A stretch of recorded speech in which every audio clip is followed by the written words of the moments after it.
Hello and welcome to Channel Venus. We will be continuing with the English literature class. I was teaching you Julius Caesar. I had finished Act 1, Scene 1 yesterday, and we will be continuing with the drama further. So now, when we were I just want to do a brief recapitulation of Act 1. And before I begin, do like, share, and subscribe my channel, and of course, do go through the video till the end. Let's begin.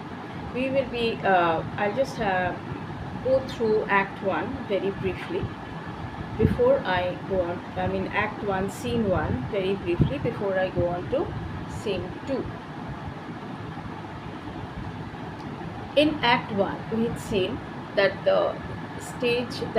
on the stage there are the plebeians.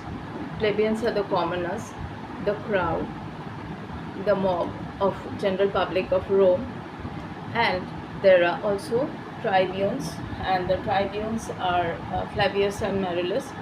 They are who are the tribunes? The tribunes, as I've said, the tribunes are the police. They're sort of they sort of the police. They take care of the people, and they are appointed by the people. Only they are to protect the interest of the public. They are there, and then the plebeians are the commoners. The plebeians here. The plebeians are they've taken into consideration the thing. The carpenter has enacted it, and the cobbler has also played his part there. And Flavius is a tribune. He just comes to the stage to just he is there to disperse the crowd. He doesn't want the people to accumulate, get crowded together, and he tells them that why are you here on the streets? That is, being mechanical, hence home, you idle creatures, get you home. Is this a holiday? What, know you not? Being mechanical, you ought not walk upon a labouring day without the sign of your profession. That is, he insists that that since it is a working day, the people shouldn't be loitering around, and the people should be in their working clothes, and the people, like, they should be carrying their tools. And being mechanical, that is, being people of work, people should be able to understand who they are. But they aren't. They are sort of they've given themselves a holiday, the commoners. So he inquires, that is, he goes on inquiring, that is, you, what trade art thou? That is, what job exactly are you performing? So when he talks to the carpenter is without the carpenter's clothes, and he says, then where is thy leather apron and thy rule? The typical working tools with which they usually work. Now what dost thou with thy best apparel on? That is, what are you doing with your best dress on? With this, and then he comes to the cobbler. He says, you, what trade are you following? What is your trade? So the cobbler has this way of, he doesn't answer directly, and this enrages them.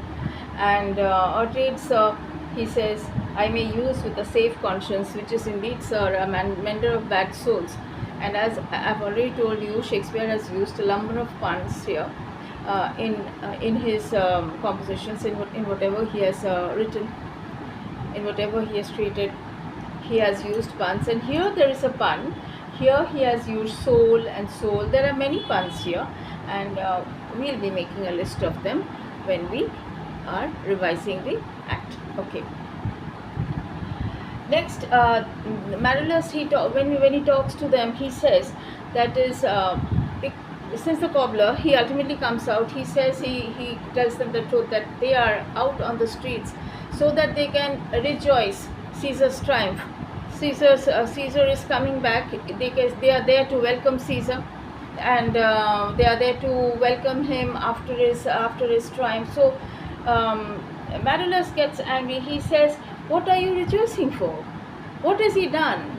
What exactly, what conquest brings he home? Has he brought home any conquest? Has he conquered any hostile chiefs? And what tributaries follow him to Rome?" Tributaries are those hostile chiefs who are held captive and who are brought, they hang their heads, and they are brought close to, they are brought in as captives, following the chariot of Caesar. Is anybody coming in that form? No. And who are the tributaries? The tributaries are the people. They are the captives, and they have to pay a tribute they have to pay the tribute as a sum of money, so that in order to show their submission, okay, to Caesar. So is any leader, is any hostile chief following his chariot wheels as captives? No. Then what are they rejoicing for? And moreover, Caesar has won a civil war, and he has won a civil war over Pompey. Pompey was the leader before, and the people before Caesar, they used to just be madly waiting for Caesar. Here it is written that, here Caesar is it's written that, "You blocks, you stones, you worse than senseless things, O you hard hearts, you cruel men of Rome." Knew you not Pompey? That is, did you not know Pompey? When Pompey used to come often at times, what you had done was, you used to climb up to walls and battlements. You used to sit there the livelong day with your infants in your arms, and used to wait patiently for Pompey. And then when you used to see them, you used to give a tremendous shout. You used to just applaud, and that would make River Tiber tremble underneath her banks. And how have you forgotten everything? And do you now put on your best attire?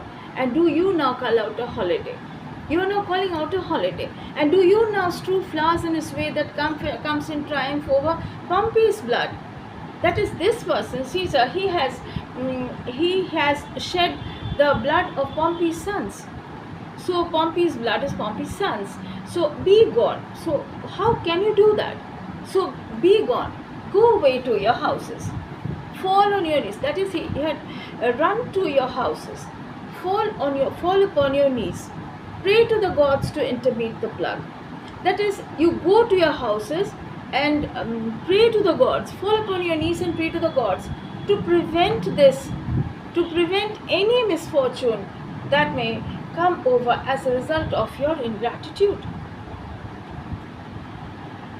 And assemble. So Flavius says, "Go, good countrymen, for this fault. Assemble all the poor men of your sort, draw them to Tiber banks, and weep your tears into the channel." That is, weep your tears into the channel to the lowest stream. That is the level of water. That is, the level of water in the Tiber rises a lot more than what it is now, till the lowest stream do kiss the most exalted shores of all. So now, with this, the plebeians, they leave the stage. Now see whether their basest metals be not moved. They vanish tongue-tied in their guiltiness. So the people, they just move away in perfect silence. So now Flavius tells Marullus, that is, you go that way towards the Capitol. Go you down that way towards the Capitol. Now what is the Capitol? Capitol is the temple of the chief god Jupiter, and the temple is situated on the Capitoline hills. So that is the reason that area is known as the Capitol. he asks Marullus to go to the capital, and he himself plans to go the other way. And he orders Marullus, that is, when you're going, you disrobe any images, you disrobe all the any ceremonial decorations that you find which are spelling out Caesar's victory. You just take them off, and I will also do the same, Flavius tells him. With this, Marullus says, may we do so. That is, should we do it? You know, it is the Feast of Lupercal. Now, what is the Feast of Lupercal? Feast of Lupercal is celebrated on the 15th of February every year, so that it is actually a festival of purification, a festival of purification, a festival where which is celebrated so that it brings about fertility of the cattle. It is generally of the shepherds, of the flocks. It is a festival of the shepherds, of the flocks, and the herds, in order to bring about the fertility of the cattle the next spring, the following spring, that is. If it's February, that is, it's 15th February, it's winter ending, and so now it's spring is coming along. So with spring, they want the fertility of the cattle. So, but Flavius says it doesn't matter. We will still be doing that, because he feels that these commoners, if they are continue going attached to Caesar, then Caesar will become more powerful. Here it's written that these growing feathers plucked from Caesar's wings, actually Caesar is considered to the falcon, the bird falcon. The falcon is specialized, like it soars high up and then it swoops down on its prey. So indeed, if it has to fly up, it has to have the strength of its feathers. And these strength feathers, if we are to compare Caesar to falcon, and if we are to think of Caesar as a leader, then these people, the commoners, they are his manpower, they are his power. So if they are not removed from Caesar's side, he will grow more powerful, and these people, if he grows above the view of men, that is, if he soars above the view of all men, Flavius fears that they will all be residing or leading a life of the fear of becoming slaves. That was all for scene 1. We will now go on to scene 2. It's Rome, a public place. Enter in procession with music, Caesar, Antony for the course, Calpurnia, Portia, Decius, Cicero, Brutus, Cassius, Casca, followed by a great crowd, amongst which is a soothsayer. After them comes Marullus and Flavius.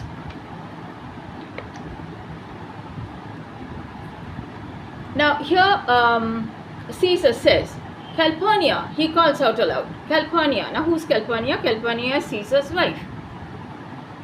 Casca, peace ho, Caesar speaks, so the music ceases, so that Caesar can be heard. Caesar, Calpurnia. Calpurnia says, here my lord. Caesar, stand you directly in Antonius's way when he doth run his course. Now, what is the course which Antony is expected to run? He will be running the course on the Feast of Lupercal, and these people, there are some people who just run through without any clothes, and whoever they touch, they are actually, they get rid of their curse of sterileness. They are no more sterile, their barrenness is gone. Okay.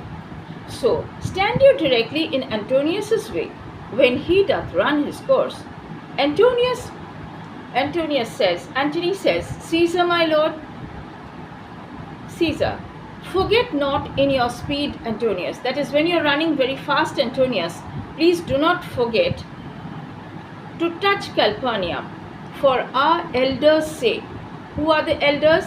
The elders are aged people, and of course they are rich in wisdom. For our elders' sake, the baron touched in this holy chase. This is a holy chase. It's a ritual.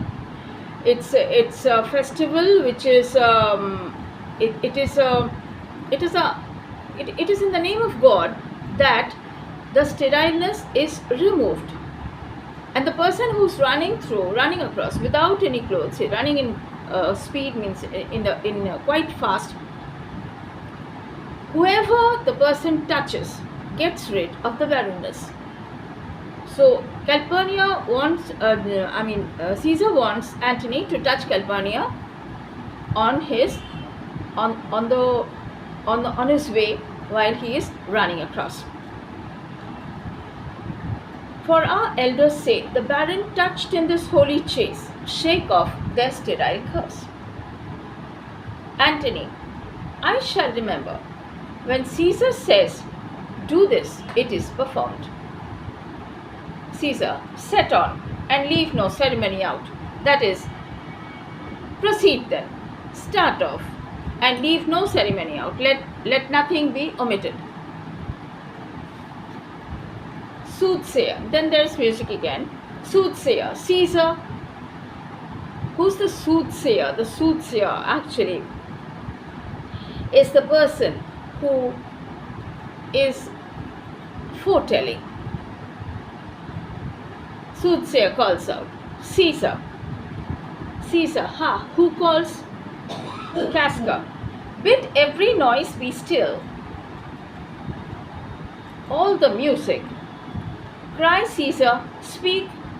Caesar is turned to hear. Now, Caesar is turned to hear. What does this mean?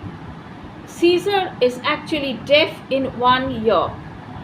So when he says Caesar is turned to hear, he actually turns to the person with the ear in which he can hear, and he is able to actually hear the person when he is talking now. Properly, he can hear properly.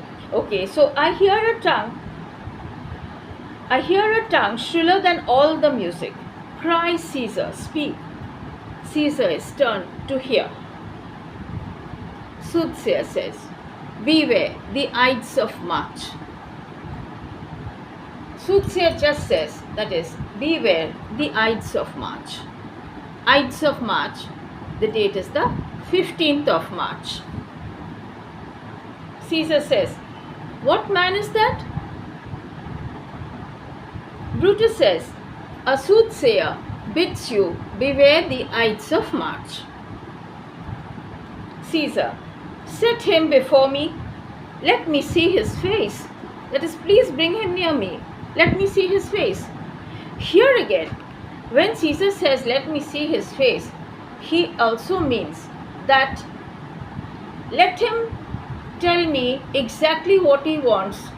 Let him confront me. Let him have the courage to tell me what he wants on my face. Cassius says, fellow, come from the throng, look upon Caesar. That is the soothsayer. He was standing among the general crowd. So Cassius asked him to come from the throng and to look upon Caesar.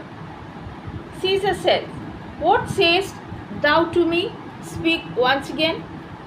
Soothsayer says, beware the Ides of March. He repeats it.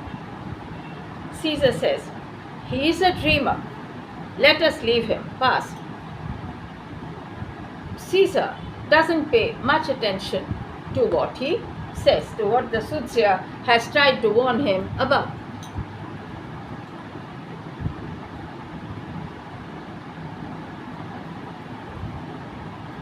So, exeunt Everybody goes away from here except Brutus and Cassius. Cassius says, "Will you go see the order of the course?" Brutus, "Not I." Cassius, "I pray you do." That is, Brutus, Cassius says, "Will you go see the order of the course?" That is, will you be going to see where the festivities are being carried on, where the runner will run the course? Will you be going there? Brutus is not interested. He says, "I am not game, sir. I do lack some part of that quick spirit that is in Antony." He is not interested. He doesn't want to go there. "Let me not hinder Cassius. Your desires, I'll leave you." That is, if you want to go, Cassius, I'll not forbid you to do so, and I will not be a problem to you, so I'll just leave. With this, Cassius says, "Brutus, I do observe you now of late. I have not from your eyes," that is, I am observing you for quite some time, "I have not from your eyes that gentleness, that show of love as I was wont to have." WONT, wont is accustomed. That is, Cassius shares a very warm relation with Brutus, and he usually is accustomed to a very good and very warm relation with Brutus. But here he finds of late, see, Brutus is, he just can't find the gentleness from him anymore. "You bear too stubborn and strange a hand over your friend that loves you. You are behaving rather very tough, and you are just like you're being very hard on a friend who loves you." It means Cassius is hurt. So it is till this much now, and we will be continuing in the next video. Please put your comments if you have any, and please follow my teaching, and do come up prepared with the portion which is taught, and I'll be continuing again in the next video. Thank you so much.